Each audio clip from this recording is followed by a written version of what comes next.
Once again, welcome back to the Glory Sister classes. Today, in this physics video lecture, we will learn Newton's third law of motion. ठीक है, तो इसमें हम लोग Newton के गति के तीसरे नियम को पढ़ेंगे और उस पर आधारित कुछ क्वेश्चन को सॉल्व करेंगे. ठीक है, इसके अलावा इसमें हम लोग पढ़ेंगे कि लिफ्ट में वेट कैसा होता है जब लिफ्ट रुकी हुई है, या लिफ्ट नीचे आ रही है या ऊपर जा रही है. ठीक है, तो इस पर आधारित भी क्वेश्चन देखेंगे और इस थियोरी को पढ़ेंगे. ठीक है, तो सबसे पहले पढ़ते हैं न्यूटन की गति का तीसरा नियम. इसे क्रिया प्रतिक्रिया का नियम भी कहते हैं. ठीक है, तो ये नियम क्या कहता है, इस नियम के अनुसार for every action there is an equal and opposite reaction. मतलब अगर हम किसी वस्तु पे कोई बल लगा रहे हैं, ठीक है, तो दूसरी वस्तु के द्वारा भी पहली वस्तु पर उतना ही बल विपरीत दिशा में लगाया जाएगा. जैसे हम यहाँ पे वस्तु ए है और ये वस्तु बी है.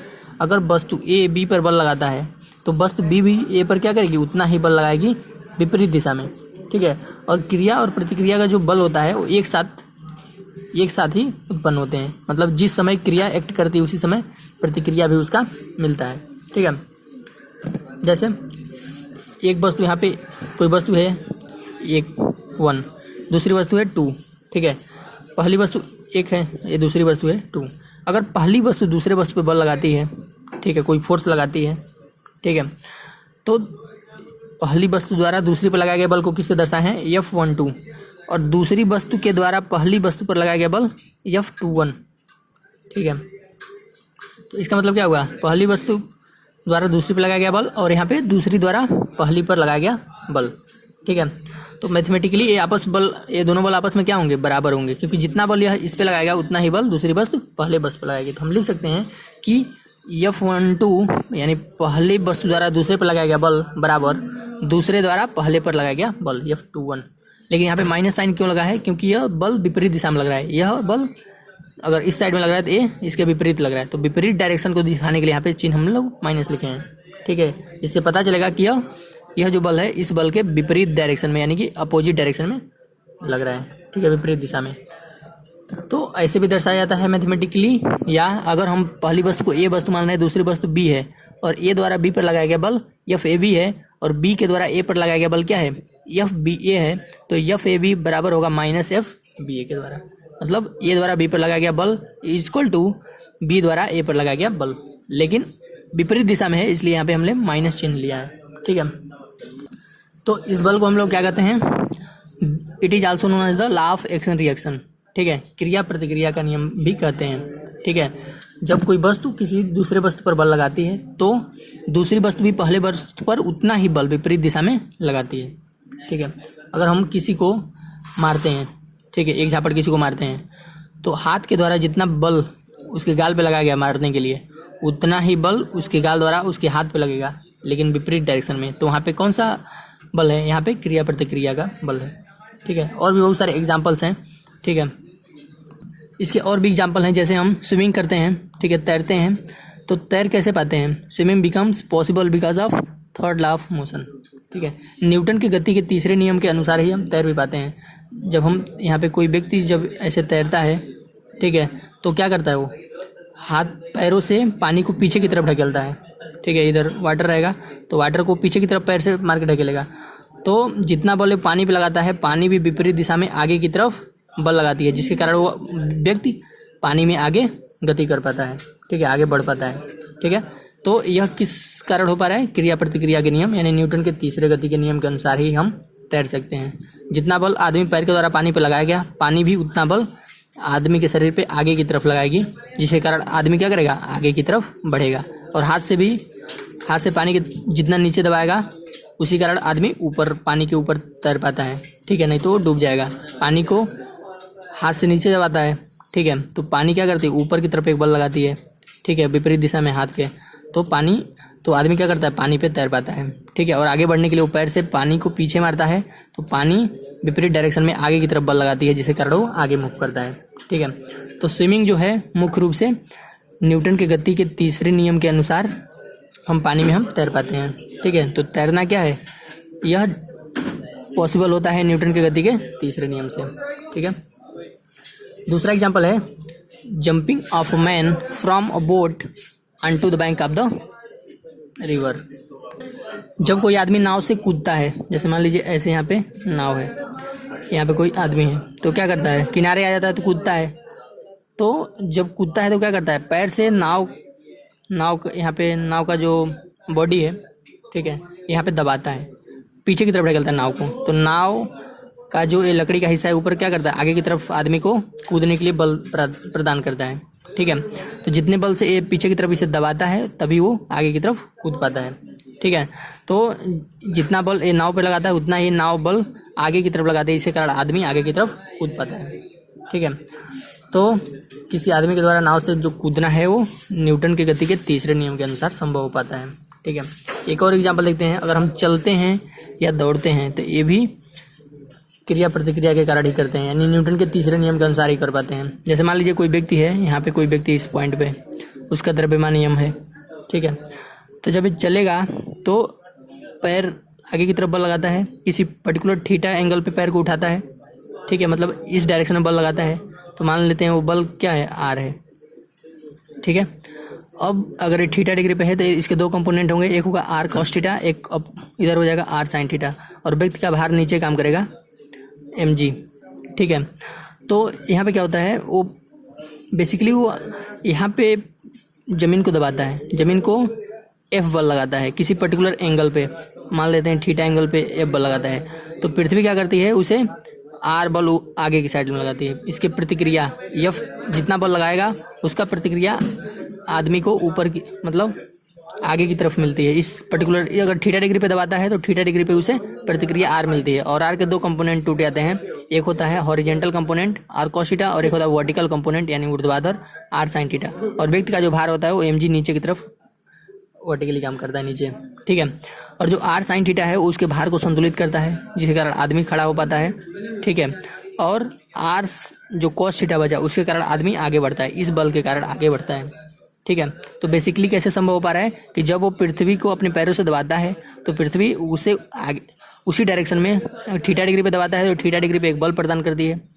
उस बल के दो कंपोनेंट हो जाते हैं आर कॉस थीटा और R sine theta. R sine theta उसके वेट को संतुलित करता है तथा आर साइन थीटा उसके वेट को संतुलित करता है, और आर कॉस थीटा उसे आगे बढ़ने में मदद करता है। तो इस बल के कारण आदमी आगे बढ़ता है, ठीक है।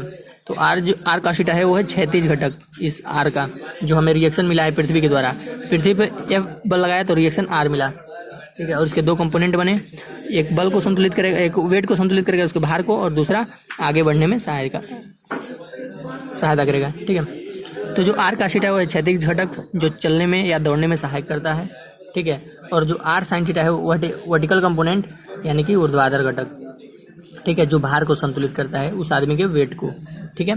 तो न्यूटन के तीसरे नियम के अनुसार भी हम चल पाते हैं या दौड़ पाते हैं, ठीक है। तो इस पर्टिकुलर चीज़ से हमें चीज़ें समझ में आ रही हैं, ठीक है।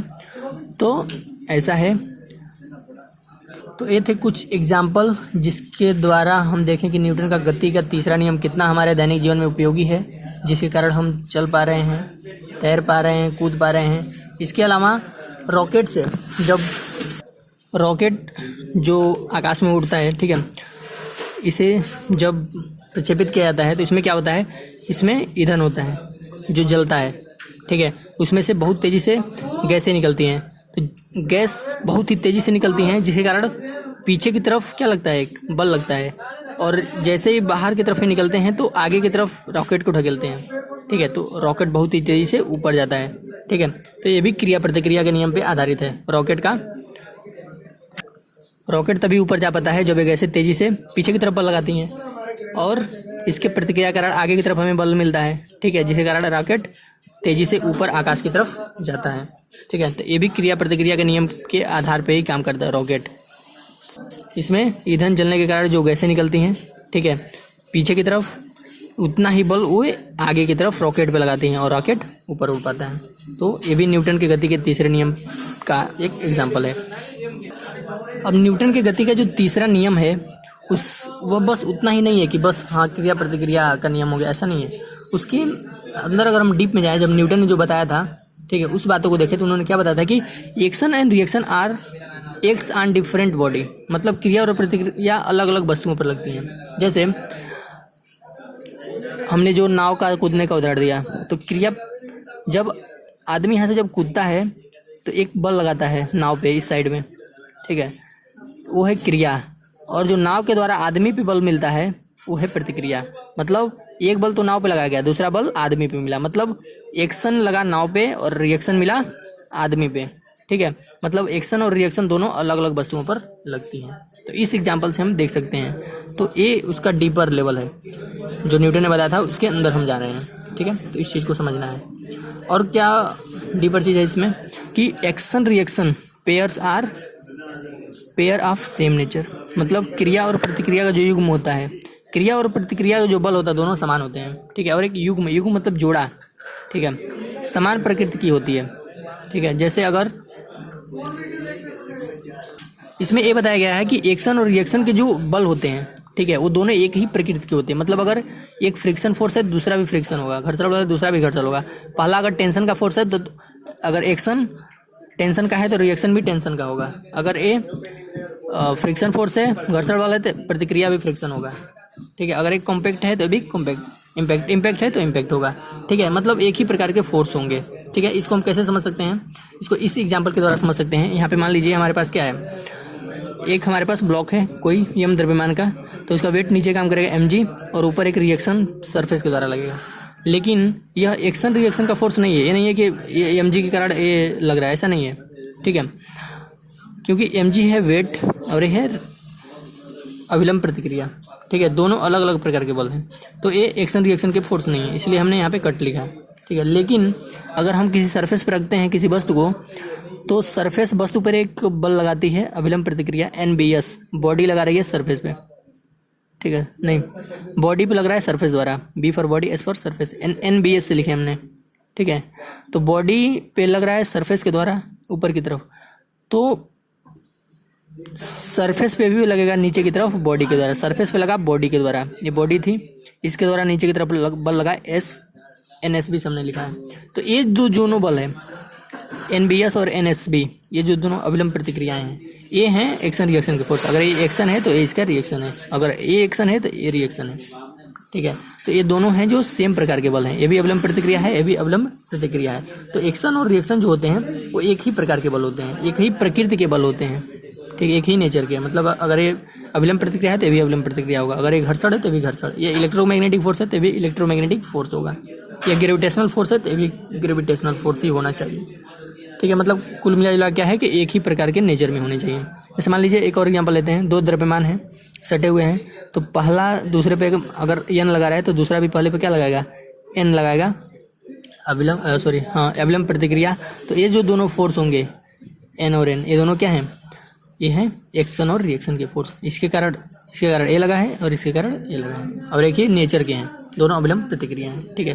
तो इस एग्जाम्पल के द्वारा हमें दूसरा फैक्ट समझ आता है, जो तथ्य समझ आता है जो न्यूटन ने दिया था। तीसरा एक और फैक्ट दिया था, न्यूटन ने बताया था कि force always exist in pair, बल जो होते हैं हमेशा जोड़े में होते हैं। तो कोई भी बल इस पूरे ब्रह्मांड में जो भी होते हैं पेयर में होते हैं, अगर पेयर में नहीं रहेंगे तो संतुलन में नहीं रहेंगे, ठीक है, इक्विलिब्रियम में नहीं रहेंगे, ठीक है। तो हमेशा जो बल होते हैं पेयर में होते हैं। कोई भी बल देख लीजिए, यहाँ पे भी बल है अगर पेयर में है, यहाँ पे जो बल है पेयर में है, सारे बल हमेशा किस में होते हैं, पेयर्स में होते हैं, जोड़े में होते हैं। अगर जोड़े में नहीं रहेंगे तो सिस्टम एग्जिस्ट नहीं करेगा, ठीक है। तो हमेशा जो बल होते हैं वो क्या होते हैं, पेयर्स में होते हैं। ग्रेविटेशनल फोर्स भी होता है पेयर्स में होता है, कोई भी फोर्स होता है सारे फोर्स पेयर में होते हैं, युग में होते हैं, उसके दो जोड़े होते हैं, ठीक है, और दोनों अपोजिट डायरेक्शन में, ठीक है, एक दूसरे को संतुलित करते हैं, एक दूसरे को इक्विलिब्रियम में रखने का, सिस्टम को इक्विलिब्रियम में रखने का प्रयास करते हैं, ठीक है। तो ये तीन फैक्ट हैं क्रिया प्रतिक्रिया के नियम के, जो बहुत ही इंपॉर्टेंट है, इसको पढ़ना बहुत ही जरूरी है, इसको समझना भी।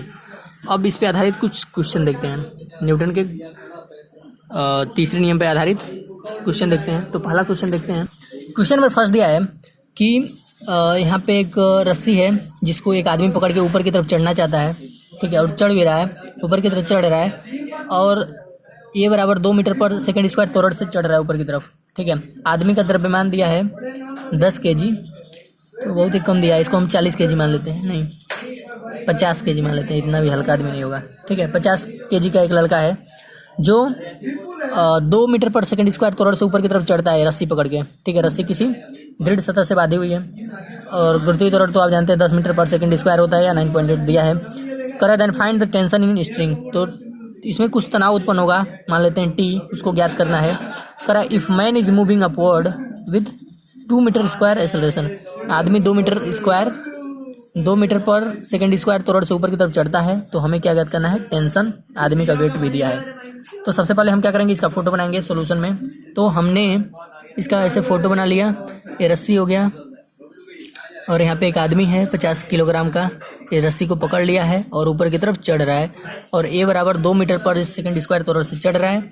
आदमी का द्रव्यमान दिया है 50 kg, तो आदमी का द्रव्यमान है तो इसका भार नीचे काम करेगा mg, और ऊपर रस्सी में क्या करेगा, तनाव उत्पन्न होगा, जब भी चढ़ेगा तो खिंचाएगा, ठीक है। तो रस्सी में तनाव उत्पन्न होगा। अब हमें क्या ज्ञात करना है, हमें ज्ञात करना है टेंशन, इसी तनाव को ज्ञात करना है कि रस्सी में कितने टेंशन होंगे। तो टेंशन को हमने लिख दिया क्वेश्चन मार्क। तो सबसे पहले इसका वीडियो बनाएंगे। मान लेते हैं आदमी यहाँ पे है, इसका द्रव्यमान है 50 kg, इसका भार नीचे काम करेगा 50 g, द्रव्यमान गुणे गुरुत्वीय त्वरण, ऊपर की तरफ mg नीचे काम किया, ऊपर की तरफ टेंशन फोर्स काम कर रहा है, ठीक है। लेकिन तब भी आदमी कहाँ जा रहा है, ऊपर की तरफ जा रहा है, ये बराबर 2 मीटर पर सेकंड स्क्वायर के त्वरण से ऊपर जा रहा है, यानी जाहिर सी बात है कि टेंशन जो फोर्स है वो अधिक है, तभी ये ऊपर की तरफ जा पा रहा है।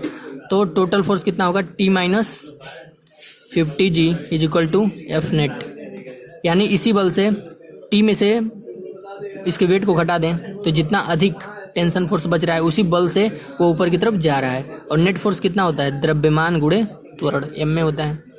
और वस्तु का द्रव्यमान कितना है, वस्तु का द्रव्यमान है, यहाँ पे एक लाइन और लिखना चाहिए, T minus mg is equal to F net, mg यानी वही 50 किलोग्राम है, ठीक है। तो यहाँ फिर से 50 रखेंगे तो हो जाएगा T माइनस 50, g का मान दिया है 10, और यहाँ पे द्रव्यमान है 50, और गुरुत्व 2 मीटर पर सेकंड स्क्वायर के त्वरण से चढ़ रहा है, तो यहाँ पे 2 रख देंगे। तो T माइनस 500 बराबर 50 दूना 100, तो T बराबर क्या जगह 100 प्लस 500, तो T बराबर क्या जगह 600 न्यूटन। तो रस्सी में कितने का तनाव उत्पन्न होगा, 600 न्यूटन का। कैसे हमने लगाया, जो दिया था फोटो बना लिया, माना टेंशन ऊपर की तरफ लगेगा जब आदमी ऊपर की तरफ चढ़ रहा है तो, और नीचे की तरफ उसका भार काम करेगा, द्रव्यमान दिया है। तो यहाँ पे क्या होगा, ऊपर की तरफ गति हो रही है यानी ऊपर का बल अधिक है, ठीक है। ऊपर के बल पॉजिटिव होगा, नीचे का जो बल होगा उसका भार वो नेगेटिव होगा। और टोटल बल कितने काम करेंगे, किस बल से ऊपर जा रहा है कि ऊपर वाले बल से नीचे वाले बल को हटाएंगे, वही होगा F नेट, नेट फोर्स, उस वस्तु पे लगने वाला नेट फोर्स से ही वो ऊपर चढ़ रहा है। और नेट फोर्स क्या होता है, द्रव्यमान गुणे त्वरण। तो T minus 50G equal to m में वैल्यू रखेंगे, एक्सेलरेशन का सारा हमारा टेंशन आ जाएगा। तो रस्सी में कितने का टेंशन होगा, 600 न्यूटन, यही पूछा था, ठीक है। तो लिख सकते हैं tension in the rope, tension in the rope या स्ट्रिंग तार इज 600 न्यूटन। तो ये हुआ आंसर, ठीक है। ये था क्वेश्चन नंबर फर्स्ट। अब देखते हैं question number second. Question number 2 देखने से पहले एक और टर्म देखते हैं जो अधिकतर स्ट्रिंग में यूज होता है, तार में यूज होता है, रस्सी में यूज होता है, ठीक है। वो है ब्रेकिंग फोर्स, यानी कि भंजन बल, ब्रेकिंग फोर्स ऑफ स्ट्रिंग, तार का भंजन बल, या ब्रेकिंग पॉइंट ऑफ स्ट्रिंग। मतलब ब्रेकिंग पॉइंट, ब्रेकिंग मतलब होता है टूटना, ठीक है। मतलब जिस बल पे कोई स्ट्रिंग टूट जाए, जिस तनाव बल पे, उस तनाव बल को क्या कहेंगे, उस तार का भंजन बल कहेंगे, ठीक है। The maximum tension force at which string will be break, वह अधिकतम तनाव बल जिसपे कोई स्ट्रिंग क्या हो जाए, टूट जाए, is known as breaking force of और breaking point of the string. तो उस बल को, उस टेंशन बल को क्या कहेंगे, उस तार का भंजन बल कहेंगे। वह अधिकतम बल, वो अधिकतम तनाव बल जिस पर कोई तार टूट जाता है तो वह उस तार का क्या कहलाता है, तनाव बल कहलाता है। जैसे मान लीजिए एक तार है, एक रस्सी से बंधा हुआ है, ठीक है। अब इसको खींच रहे हैं, अब इस पर हम खींच रहे हैं, तो खींच के 50 न्यूटन का बल लगाए, नहीं टूटा, 60 न्यूटन का लगाए, नहीं टूटा।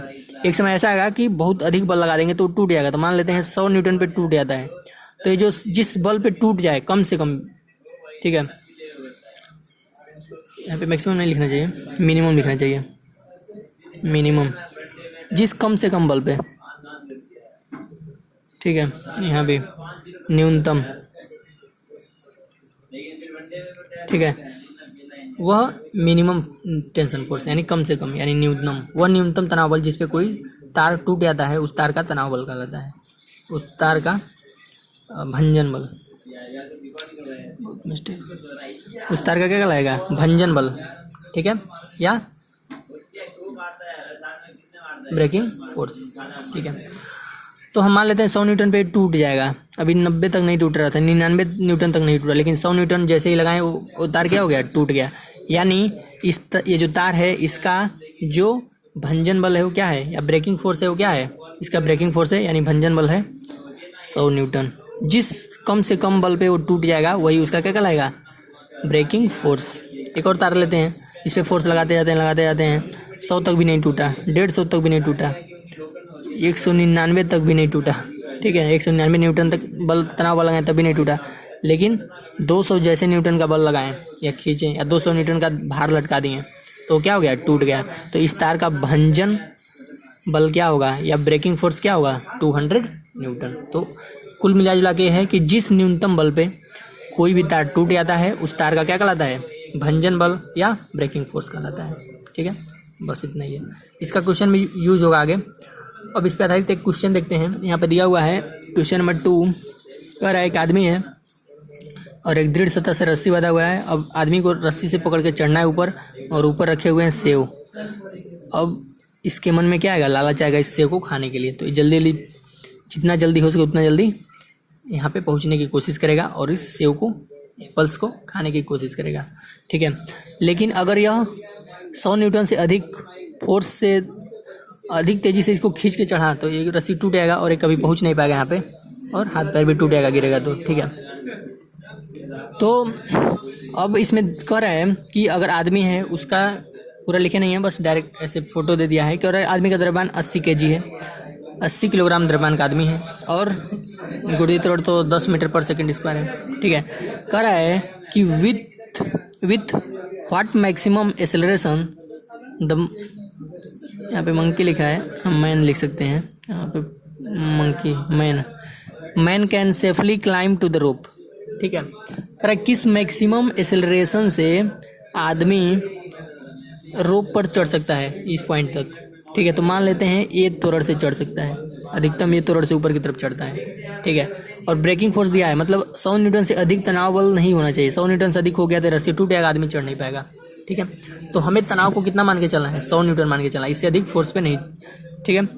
तो सबसे हमारे पास दे दिया है टेंशन रस्सी का 100 न्यूटन, आदमी का मास दिया है 80 kg, और ग्रेविटेशनल एक्सेलरेशन दे दिया है 10 मीटर पर सेकंड स्क्वायर। तो इसका सबसे पहले FBD बना लेते हैं, फ्री बॉडी डायग्राम मान लेते हैं। आदमी यहाँ है 80 kg का इस पॉइंट पे, इसका नीचे की तरफ वेट लग रहा है, द्रव्यमान गुणे त्वरण 80 G, ऊपर की तरफ टेंशन फोर्स काम करेगा, ठीक है। अब यह आदमी ऊपर की तरफ चढ़ भी रहा है, किस तोड़ से चढ़ रहा है? ये तोड़ से चढ़ रहा है, ये तोड़ से ऊपर की तरफ चढ़ रहा है, ठीक है।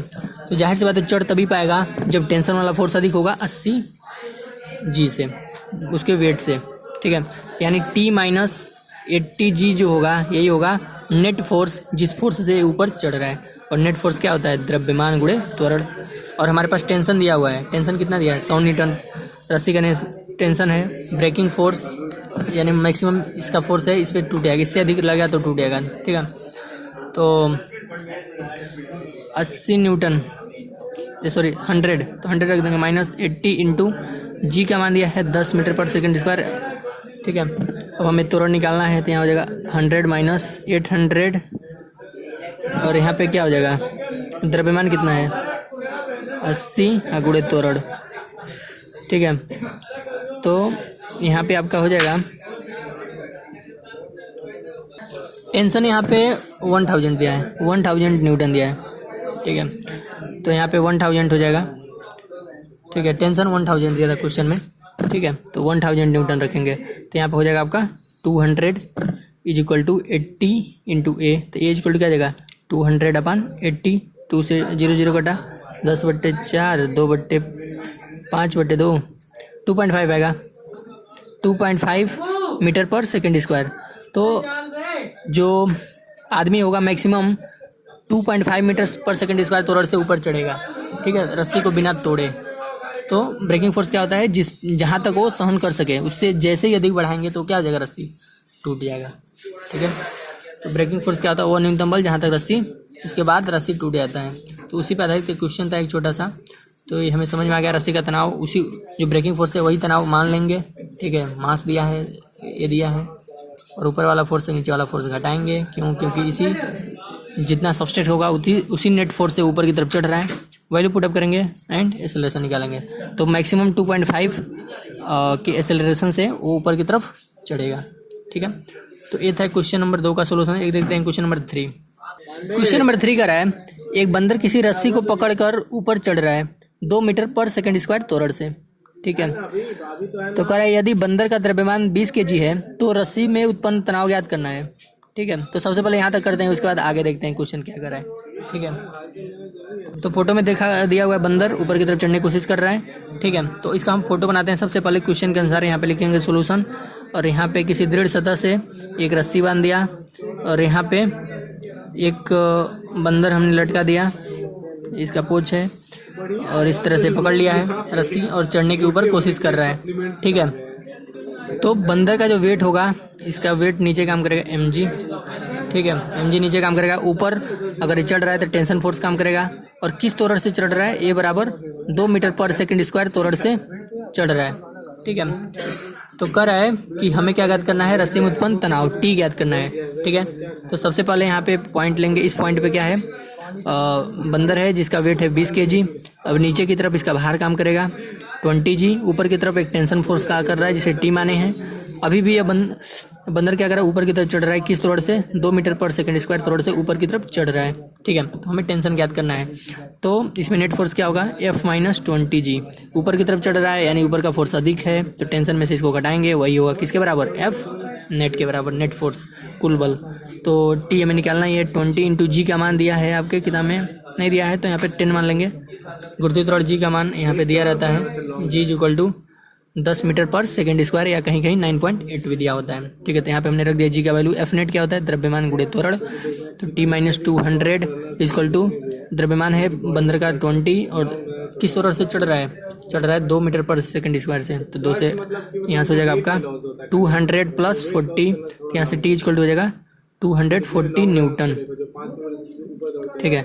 रस्सी का तनाव कितना होगा, बंदर को चढ़ते समय 240 न्यूटन तनाव उत्पन्न होगा, ठीक है। रस्सी में उत्पन्न तनाव 240 न्यूटन होगा। अब आगे क्वेश्चन में कह रहा था, यदि रस्सी का भंजन बल 150 है तो क्या रस्सी टूटेगी या नहीं बंदर के चढ़ने से, ठीक है। अब ब्रेकिंग फोर्स कितना है, breaking force of rope, breaking force of rope है 150 न्यूटन, ठीक है। और बंदर चढ़ रहा है, 240 न्यूटन का बल उत्पन्न हो रहा है, तो जाहिर सी बात है रस्सी टूटेगा। रस्सी तो 150 पे ही टूटेगा, तो बंदर अगर चढ़ेगा तो रस्सी टूटेगा कि नहीं, रस्सी टूटेगा, क्योंकि रस्सी में कितना तनाव उत्पन्न हो जा रहा है, 240 न्यूटन उत्पन्न हो जा रहा है। लेकिन रस्सी कहाँ तक सह सकता है, 150 तक ही सह सकता है, क्योंकि इसका ब्रेकिंग फोर्स दिया 150 न्यूटन। तो बंदर के चढ़ने से रस्सी क्या हो जाएगी, टूट जाएगी। तो लिखेंगे रस्सी टूट जाएगी, बंदर के चढ़ने से टूट जाएगी, बंदर के चढ़ने से, क्योंकि ब्रेकिंग फोर्स से अधिक टेंशन उत्पन्न हो जा रहा है, ठीक है।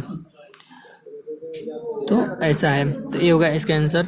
पहले टेंशन निकालेंगे, उसके बाद से दूसरा आंसर ये होगा कि रस्सी टूट जाएगी, ये बात है, ठीक है।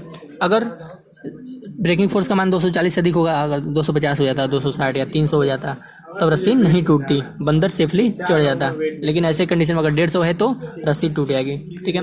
ये था क्वेश्चन नंबर 3।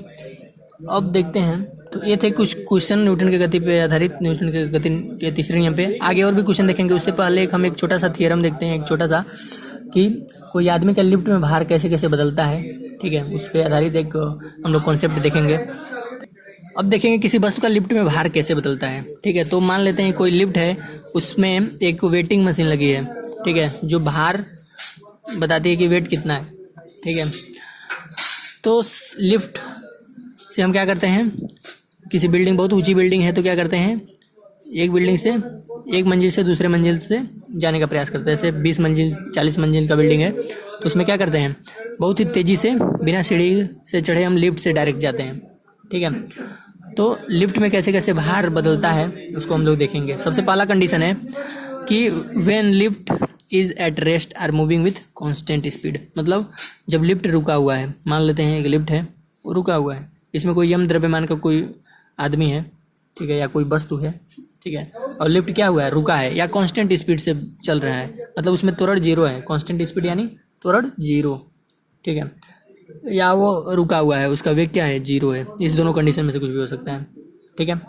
उस समय क्या होगा, उस समय लिफ्ट में क्या है, आदमी यहाँ पे खड़ा है और लिफ्ट या तो कांस्टेंट स्पीड से चल रही है या तो रुकी हुई है। उस समय में क्या होगा कि जो आदमी का वेट होगा वो तो नीचे काम करेगा mg, ऊपर की तरफ ये लिफ्ट में जहाँ खड़ा है यहाँ से एक अभिलंब प्रतिक्रिया ऊपर की तरफ n लगेगा। ये जो लिफ्ट का सतह है आदमी क्यों ऊपर की तरफ एक अभिलंब प्रतिक्रिया लगाएगा, ठीक है। तो इस कंडीशन में क्या होगा, जो नॉर्मल रिएक्शन होगा अभिलंब प्रतिक्रिया n होगा वो आदमी के वेट के बराबर होगा, यानी n इक्वल टू हो जाएगा mg, ठीक है। इस कंडीशन में क्या होगा, नॉर्मल रिएक्शन उसके भार के बराबर मिल रहा है, ठीक है। तो waiting machine will rate the actual wait. इस कंडीशन में जो अंदर जो मशीन लगी है भार तोलने की, वेटिंग मशीन, ठीक है, वो क्या करेगी, आदमी का जितना एक्चुअल में भार है, वास्तव में भार है, उतना ही बताएगी, उतना ही रेडी करेगी, उतना ही पढ़ के बताएगी कि हाँ उसका वेट अगर 50 kg है तो 50 kg ही दिखाएगी। क्यों, क्योंकि उसका जो नॉर्मल रिएक्शन मिल रहा है ऊपर की तरफ वो उसके वेट के बराबर है, mg के बराबर है, ठीक है, इसीलिए, ठीक है। दूसरा कंडीशन क्या है कि व्हेन लिफ्टिंग मशीन जो है मूविंग बढ़ रही है अपवर्ड ऊपर की तरफ विथ कांस्टेंट एक्सेलरेशन a, किसी त्वरण से a त्वरण से ऊपर की तरफ चल रही है, जब लिफ्ट a त्वरण से ऊपर की ओर जा रही है, ठीक है। तो यहाँ पे हमने लिफ्ट बना दिया है, कहीं पे रस्सी से बंधी रहेगी और उसी के बीच वो गति करती है, तो ऊपर की तरफ लिफ्ट जा रही है, ठीक है। जब ऊपर की तरफ जाएगी तो जाहिर सी बात है भार तो हमेशा नीचे काम करेगा, ऊपर एक इस सरफेस के द्वारा आदमी को ऊपर की तरफ एक नॉर्मल रिएक्शन मिलेगा। चूंकि लिफ्ट ऊपर जा रही है तो उस समय जाहिर सी बात है ऊपर बल अधिक लग रहा है, यानी नॉर्मल रिएक्शन का मान उसके भार से अधिक है, ठीक है। उस कंडीशन में जब लिफ्ट ऊपर जा रही है तो n minus M G equal to क्या हो जाएगा, F net, n minus M G equal to क्या, एफ नेट क्या होता है, द्रव्यमान गुणे उस वस्तु का त्वरण, ये त्वरण से हमने माना ही ऊपर जा रही है तो m में, तो यहाँ से n बराबर क्या हो जाएगा, mg इधर जाएगा तो m में प्लस mg, ठीक है, यानी नॉर्मल रिएक्शन का मान यहाँ पे क्या हो जाएगा, बढ़ जाएगा। कितना बढ़ जाएगा, पहले से बहुत अधिक हो जाएगा। पहले mg केवल था, लेकिन जब लिफ्ट ऊपर जा रही है तो m में प्लस mg हो गया, ठीक है। तो इस कंडीशन में क्या होगा, व्यक्ति का भार वास्तविक भार से अधिक महसूस होगा। व्यक्ति क्या फील करेगा, feel more weight than actual weight, वास्तविक भार से उसे अधिक महसूस होगा। जैसे अगर उसका भार पहले केवल mg था यानी 50 kg था, तो अब m में भी आ गया, मानिए 30 आ गया तो 80 हो जाएगा, तो उसे 80 महसूस करेगा। और लिफ्ट के अंदर जो मशीन रहेगी वेटिंग मशीन, वो भी उसमें 80 दिखाएगा, ठीक है। तो इस कंडीशन में आदमी बहुत ही क्या होगा, खुश होगा, क्योंकि उसका वेट बढ़ रहा है, उसे बहुत अच्छा लगेगा, ठीक है। लेकिन तो इस कंडीशन में क्या होगा आपका कि नॉर्मल रिएक्शन का मान बढ़ जा रहा है, इसलिए वेट अधिक महसूस होगा, ठीक है। यानी लिफ्ट ऊपर जब जाएगा एयर एक्सेलरेशन से तो वेट जो होगा वास्तविक वेट से अधिक फील होगा, क्योंकि नॉर्मल रिएक्शन का मान अधिक हो जा रहा है, ठीक है। तो ऐसे हम लोग निकालेंगे। तीसरा कंडीशन क्या है कि when lift is accelerating downward, जब लिफ्ट क्या हो रही है, नीचे की तरफ जा रही है, ठीक है।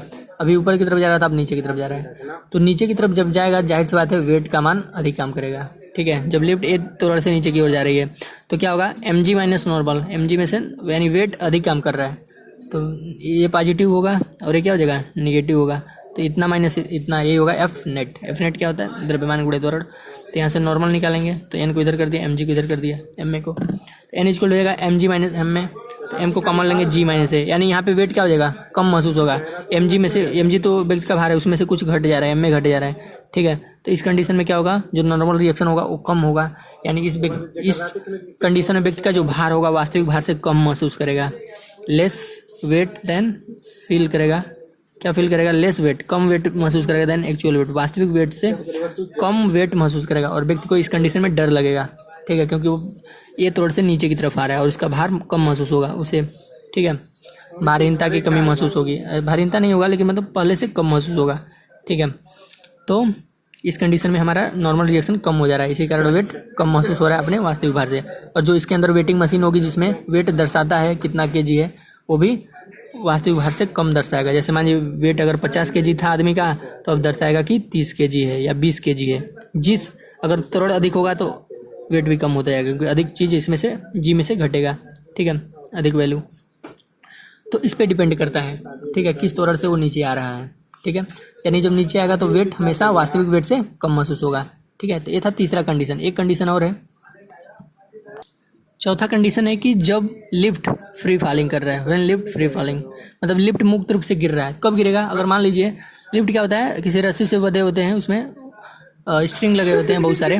तो मान लीजिए अगर जो ऊपर की रस्सी जहाँ सबसे ऊपर वाले सतह से बंधा हुआ है वो रस्सी काट दिया गया, किसी ने काट दिया गया, तो लिफ्ट क्या हो जाएगा, मुक्त रूप से गिरेगा। ठीक है, तो इसमें क्या होगा कि जब लिफ्ट मुक्त रूप से गिरेगा, यहाँ से किसी ने रस्सी से काट दिया, किसी ने इस रस्सी को काट दिया तो लिफ्ट फ्री हो जाएगा और ये मुक्त रूप से गिरेगा। जब कोई भी चीज़ गिरती है तो मुक्त रूप से जब गिरती है तो गुरुत्वीय त्वरण से गिरेगी, मतलब जिस वेग से जिस त्वरण से गिरेगी वो त्वरण ये जो है उसके गुरुत्वीय त्वरण के बराबर हो जाएगा। जब कोई भी चीज़ मुक्त रूप से गिरती है, जैसे गेंद को हमने ऊपर फेंका तो फेंकने के बाद वो मुक्त रूप से गिर रही है, उस पर कोई फोर्स काम नहीं कर रहा है, उस पर गुरुत्वीय त्वरण से गिरेगी, जी से गिरेगी नीचे। ठीक है, तो ऐसा ही कंडीशन इसका भी हो जाएगा। जब यहाँ से रस्सी काट देंगे तो ये मुक्त रूप से गिरेगी, यानी जी जिस त्वरण से गिरेगी वो उस त्वरण का मान उसके गुरुत्वीय त्वरण जी के बराबर हो जाएगा। ऐसे कंडीशन में क्या होगा, लिफ्ट नीचे आ रहा है, ऊपर की तरफ उसका नॉर्मल लग रहा है। ठीक है, इस सरफेस के कारण इस एम पे, और नीचे एम जी काम कर रहा है, तो M G minus N equal क्या है, F net. M G minus N equal क्या है, ऐसे कंडीशन में क्या होगा कि M G minus N equal to F net, यानी M G minus N equal to M में। और इस कंडीशन में क्या हो रहा है, जो हमारा जिस त्वरण से नीचे आ रहा है वो त्वरण गुरुत्वीय त्वरण के बराबर हो जाएगा, क्योंकि मुक्त रूप से गिरेगा। जब भी कोई चीज़ मुक्त रूप से गिरता है तो गुरुत्वीय त्वरण के अंतर्गत गिरता है। ठीक है, तो ए के वैल्यू पे ए की जगह क्या रख देंगे, जी रख देंगे। ऐसा सबका क्या हो जाएगा, M G minus N equal to, यहाँ पे ए की जगह पे जी रख दिया एम जी, तो एन इक्वल टू क्या हो जाएगा, जीरो हो जाएगा। ऐसे कंडीशन में यानी हमारा नॉर्मल रिएक्शन क्या हो गया, जीरो, यानी ऊपर की तरफ कोई बल ही काम नहीं करेगा, अभिलंब प्रतिक्रिया जीरो फील करेगा। ऐसे कंडीशन में व्यक्ति अपना भार शून्य महसूस करेगा, व्यक्ति को लगेगा कि उसके शरीर में कुछ नहीं है, एकदम जीरो महसूस करेगा। और जो लिफ्ट के अंदर कोई वेटिंग मशीन होगी जिसपे उसका भार तौला जाता है, उसमें 0 kg दर्शाएगा, उसमें रिप्रेजेंट होगा कि 0 kg। ठीक है, बताएगा वो मशीन। तो इस कंडीशन में क्या होगा कि व्यक्ति का अपना भार शून्य महसूस होगा। ठीक है, इट फील्स जीरो वेटलेसनेस की स्थिति आ जाएगी कि भारहीनता, लगेगा कि उसके अंदर कुछ है ही नहीं। तो व्यक्ति बहुत ही तेजी से डरेगा। अगर लिफ्ट कट जाता है और तेजी से गिरता है तो इसीलिए व्यक्ति को डर लगता है। ठीक है, इसी प्रकार से जब हम झूला झूलते हैं, कहीं रस्सी टूट जाती है तो हम मुक्त रूप से गिरते हैं, गुरुत्वीय त्वरण के अंतर्गत गिरते हैं, तो हमें एकदम फ्री फॉल गिरते हैं, तो हमें कोई नॉर्मल नहीं मिलता है, नॉर्मल जीरो हो जाता है, तो हमें एकदम भारहीनता की आ जाती है और हमें डर लगता है इसी कारण।